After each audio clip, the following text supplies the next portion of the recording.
পরব্রহ্ম অখিল ব্রহ্মাণ্ড নায়ক জগৎ অধিপতি জগদীশ্বর ভগবানের অসীম কৃপায় অসীম অনুকম্পায় আমরা সমস্ত জামুরিয়া অন্তর্গত হিজলগ্রা গ্রামবাসী এই দিব্য ভগবানের বাংময়ী প্রতিমূর্তি শ্রীমদ ভাগবত মহাপুরাণ শোনার জন্য এখানে উপস্থিত হয়েছে। কি শোনার জন্য?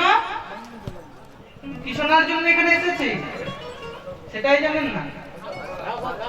উচ্চস্বরে একবার শুনি তো, কি শুনতে এসেছেন? এত আসতে, এবার জোরে, এইভাবে এত আসতে বললে হয়? এবার জোরে, তবে তো জানবে। হ্যাঁ, তাই আজ আমরা সকলে দিব্য শ্রীমদ ভাগবত মহাপুরাণ শ্রবণ করার জন্য এখানে উপস্থিত হয়ে আছে। তাই ভগবানের যে দিব্য কথা, এই দিব্য শ্রী অমৃত কথা কি এমনি সহজভাবে শোনা যায়? আমি বললাম, চলে এলাম, আপনারা শুনে নিলেন? হ্যাঁ, এইভাবে কি শোনা যায় ভাগবত কথা? এই জন্য শ্রী বেদব্যাস মহারাজ প্রথমেই বলেছে কিভাবে শুনতে পাবেন। ভাগ্যোদয়েন বহুজন্ম সমর্জিতে সৎসঙ্গম চললভতে পুরুষায় যদা। ভাগ্য উদয়েন বহুজন্ম সমর্জিতে, যখন জীবের জন্ম জন্মান্তরের ভাগ্য উদিত হয়, যখন জীবের জন্ম জন্মান্তরের ভাগ্য উদিত হয়, তখন গিয়ে এই ভাগবত মঞ্চে আসা। জন্মান্তরে ভবে পুণ্যম শ্রীমদ ভাগবতম লভে।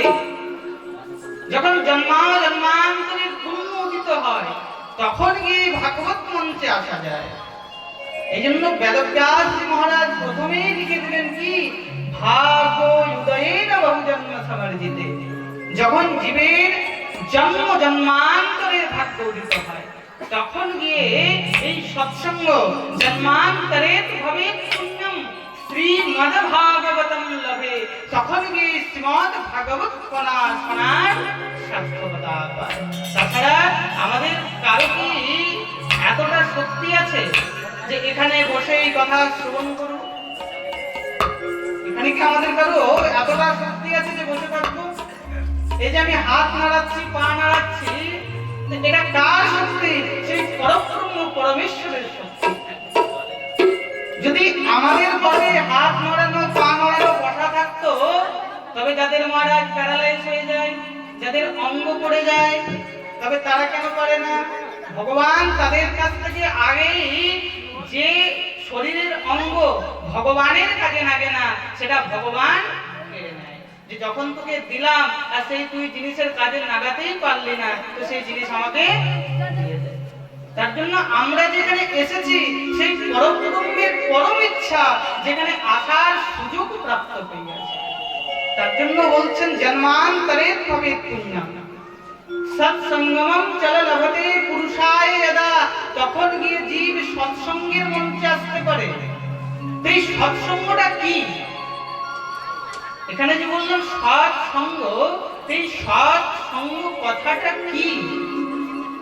সৎসঙ্গ, যে কথার মধ্যে সৎ আছে আর সত্যই হলেন পরব্রহ্ম ভগবান।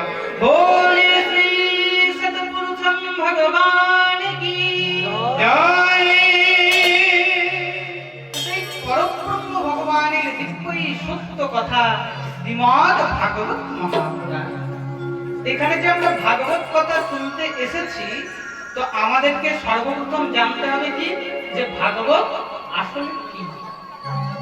যার সম্বন্ধে কথা শ্রবণ করছি আর যদি তাকেই না জানলাম তো কি জানলাম? মহারাজ কারো সম্বন্ধে কোনো আলোচনা হচ্ছে, সেখানে আপনি দাঁড়িয়ে আছেন আর তাকে চেনেন না, জানেন না, তার কথা কি শুনতে ভালো লাগবে? ভালো লাগবে কি? ভালো লাগবে না। তার জন্য তাকে সর্বপ্রথম আমাদেরকে জানতে হবে যে সে আসলে কে। তাই আজ আমরা যেখানে ভাগবত কথা শ্রবণ করতে এসেছি, আগে জানতে হবে যে ভাগবত কি। এখানে যে শ্রীমদ ভাগবত মহাপুরাণ রাখা রয়েছে, এ কি কোনো পুস্তক না পুঁথি না গ্রন্থ? কি এটা? আমাদেরকে এটা আগে জানতে হবে, তবেই ভাগবতকে জানতে হবে। শ্রী বেদব্যাস মহারাজ সর্বপ্রথম লিখেছিলেন এই ভাগবত কি? কি বললেন এই ভাগবতকে? শ্রীমদ্ ভাগবতাস্থোয়ম প্রত্যক্ষ কৃষ্ণ এব হি। শ্রীমদ্ ভাগবতাস্থোয়ম প্রত্যক্ষ কৃষ্ণ এব হি। এই ভাগবত সাক্ষাৎ ভগবানের প্রত্যক্ষ স্বরূপ।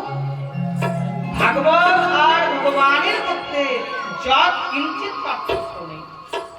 জেরক্স কপির মধ্যে পার্থক্য থাকতে পারে, কিন্তু ভাগবত আর ভগবানের মধ্যে একটুকু লেশ মাত্র পার্থক্য নেই। আপনি ভগবানের কাছে যা চাইবেন তাই যেমন পাবেন, তদন্তর এই ভাগবতের কাছে আপনি যা চাইবেন, এই জগৎ সংসারের এহেন কোনো বস্তু নেই যা ভাগবতের কাছ থেকে পেতে পারবেন না। তার জন্য এই জগৎ সংসারে ভাগবতের কাছে যা চাইবেন, এই ভাগবত আপনাকে তাই দান করবে।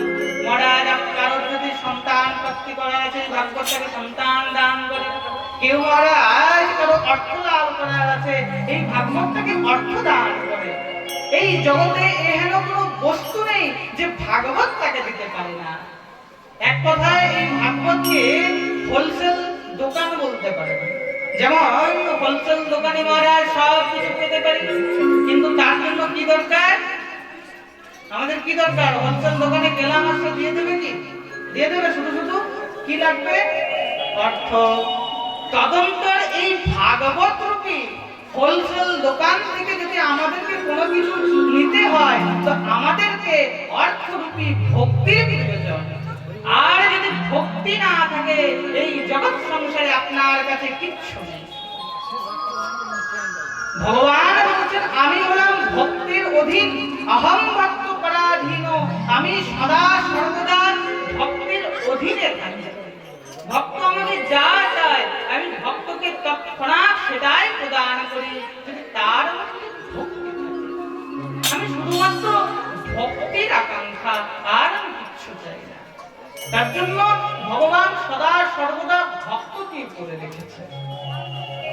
এই জন্য এই ভাগবত কি বললাম? স্বয়ং ভগবানের প্রত্যক্ষ স্বরূপ। শ্রীমদ্ ভাগবতাস্থোয়ম প্রত্যক্ষ কৃষ্ণে। যদি ভগবান প্রত্যক্ষ স্বরূপ হয়, কি প্রমাণ আছে? এখনই মহারাজ আমি পাঠ করে চলে যাব, এখানে কেউ বলবে যে কালকে বাবাজি এসে মহারাজ ভাগবত কথা বললো, বললে যে ভগবান আর ভাগবতের মধ্যে কোনো পার্থক্য নেই, কিন্তু কোনো প্রমাণ দিল না। এই ভাগবত আর ভগবানের মধ্যে পার্থক্য নেই কেন বললেন? তার প্রমাণ কি? কারণ এই কলিকালে প্রমাণ ছাড়া কোনো জীব কোনো জিনিস বুঝতে চায় না। চাই কি? এখানে প্রমাণ সর্বোপরি।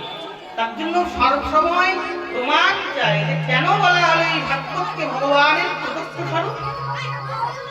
এই ভাগবত ভগবানের প্রত্যক্ষ স্বরূপ বলার কারণ, একবার মহারাজ অনেক দিনের কথা, ভগবান গোলক প্রাপ্তির কিছুদিন আগে ভগবান বটবৃক্ষের নিচে মলিন অবস্থায় বসে আছেন। উদ্ধবের মনে চিন্তা হলো যে ভগবান এইভাবে মলিন অবস্থায় এই বটবৃক্ষের নিচে বসে বসে এইরকম কেন লাগছে? ভগবানকে দেখে এমন কেন মনে হচ্ছে যে ভগবান আর বেশি দিন এই পৃথিবীর মধ্যে থাকবে না? আমার মন এত বিচলিত কেন হচ্ছে? মহারাজ উদ্ধব সঙ্গে সঙ্গে ভগবানকে জিজ্ঞাসা করল, হে প্রভু, আপনাকে দেখে আমার মনের মধ্যে আশঙ্কা কেন আসছে যে আপনি আর বেশি দিন এই পৃথিবীর মধ্যে থাকবেন না? এই পৃথিবীর মধ্যে আপনাকে মনে হচ্ছে যে আপনি পরলোক যাবার মহারাজ রেডি করছেন। হে প্রভু, আপনি যদি এই জগৎ সংসার ছেড়ে চলে যান, আমরা কার শোনা বলব নেব? সত্যি আমি এই জগৎ সংসার ত্যাগ করে গোলক প্রাপ্তি। হে প্রভু, আপনার তো জন্ম হয়নি, ভগবানের কি জন্ম হয়েছে? ভগবান বলেন অহো নিজন্ম অখিল জন্ম শোভনম। ভগবানের জন্ম হয়নি, কিন্তু তিনি বিশ্ব ব্রহ্মাণ্ডের সৃষ্টি করেছেন। অহো নিজন্ম, তার কিন্তু জন্ম হয়নি, কিন্তু অখিল জন্ম শোভনম, তিনি পরাচর সৃষ্টি করেছেন। হে